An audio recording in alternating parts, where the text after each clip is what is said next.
C'est après la signature du contrat de la 400M fait à Séville la semaine dernière que le ministre de la Défense, Gérard Longuet, s'est rendu sur le site d'Airbus à Toulouse où lui a été présenté l'appareil.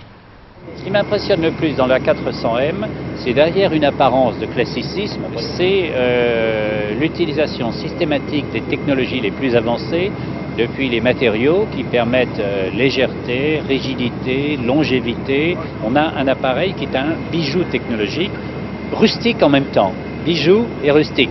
Un bijou de technologie qui termine sa campagne d'essai. Ces essais qui mettent l'avion dans des conditions extrêmes pour lui permettre d'obtenir une certification européenne, comme nous l'explique un pilote.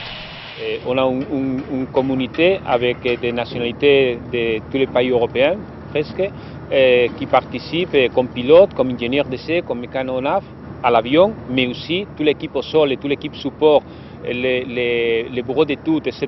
C'est l'intégration de tous les systèmes Airbus. Alors c'est toute l'Europe qui travaille pour pouvoir développer cet avion merveilleux. En effet, la 400M sera un élément structurant de la capacité de projection des forces européennes. Il est le fruit d'une réelle coopération entre les industriels. Tout nouveau, et c'était une association de partenaires en plus. C'est un appareil qui est bien né et qui a vocation à servir la stratégie de défense française, qui est une stratégie de mobilité, de capacité à se projeter, de polyvalence, d'usage à interarmes, et le savoir-faire réuni autour de la 400M est parfaitement impressionnant. Ce savoir-faire honore l'industrie européenne, car il s'agit bien d'une réalisation européenne, puisse déboucher sur d'autres nations.